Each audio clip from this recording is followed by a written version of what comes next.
ઊંઝાના ભવાનીપુરા ગામે થયેલ શંકાસ્પદ મોતના મામલે ન્યાય મેળવવા પરિવાર કલેક્ટર કચેરીએ પહોંચ્યો। રિપોર્ટ બાય મયુર પંડ્યા, મહેસાણા।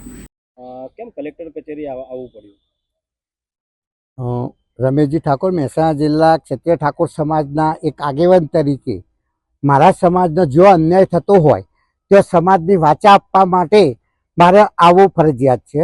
તો મહેસાણા જિલ્લાના ઊંઝા તાલુકાના વડાગલા ગામમાં ભવાનીપુરા ગામમાં એક યુવાન અમારો ઠાકોર સમાજનો અમરતજી ઠાકોર કરી અને ચૌધરી રઘુભાઈ હરિભાઈ ચૌધરીના ત્યાં વર્ષોથી હાથીપણું ભાગ્યાપણું કરી અને એમના પશુપાલનનો ધંધો કરતા અને ત્યાં એ બાગ રાખતા કે ખેતી કરતા એ રીતે આખા ઘરના ત્યાં મજૂરી કરી અને 14 વર્ષથી છેલ્લા ત્યાં મજૂરી કરતા હતા। પણ હવે છેલ્લા લગભગ 26/3/2025ના રોજ અગમ્ય કારણોસર એમના તબેલાની અંદર જે એમની લાશ આવી અને દીકરી જોવા ગઈ, એટલે કયા કારણોસર એનું મર્ડર થયું, તીક્ષ્ણ હથિયારથી ગળાના ભાગે અને અન્ય ભાગોએ એના હથિયારથી એનું મર્ડર કરેલું છે।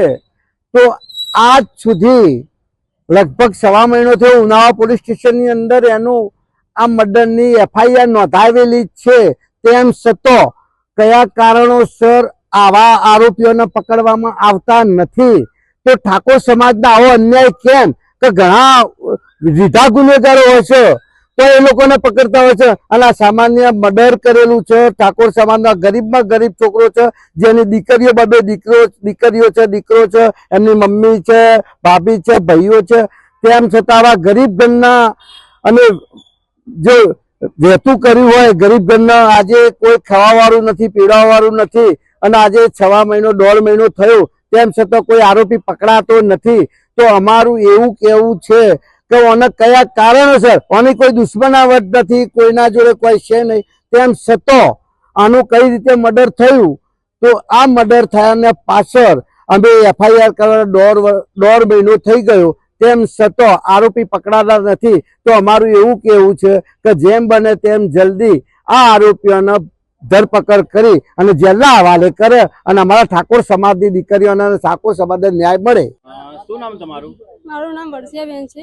હું મારા અમરતજી છે, મારા પપ્પા છે, એમની મોટી દીકરી છું। શું ઘટના બની હતી? હું ત્યાં દોડતી ગઈ તો મારા પપ્પાને મારેલા ત્યાં પાડ્યા, ખાટલામાં ઊંઘાડી દીધા હતા। મેં પૂછ્યું કે કેમ મારા પપ્પા આટલા મરેલા પડ્યા તો પોલીસ કેમ કોઈ જાણ નહીં તે કરી? તો મારા પપ્પા જે જમીન વાવે એમના મોટા ભાઈ એમ કહે છે કે કેમ પોલીસ શું કરવા બોલાવી કે લઈ જાઓ કે એમના ઘરે કે એમ કે બોલું પોલીસે ના બોલાવી, અમને આજ સુધી કોઈ સપોર્ટ પણ ના કરે। મારા પપ્પા 15 વર્ષથી ત્યાં મજૂરી કરે તો આજ સુધી અમને કોઈ સપોર્ટ એમને કર્યો નથી અને પોલીસ વાળા સાવ કામ ઢીલું મૂકી દીધું। મારા પપ્પાને ન્યાય નથી મળતો, બસ અમને ન્યાય અપાવો। તમને શું લાગ્યું આની પાછળ કોણ હોઈ શકે? એમને મારા પપ્પા મજૂરી કરતા ત્યાં જ આ મર્ડર થયું, એટલે ત્યાં જ હોઈ શકે, બીજું કોઈ લોકો હોઈ ના શકે। જ્યાં મર્ડર થયું ત્યાં જ ખૂની હોય। તમે અત્યારે ક્યાં આવ્યા હતા રજૂઆત કરવા? અમે કલેક્ટર ઓફિસે આવે છે રજૂઆત કરવા કે મારા પપ્પાને જલ્દી ન્યાય મળે। શું કીધું સાહેબે? સાહેબે કીધું જલ્દી ન્યાય અપાઈશું।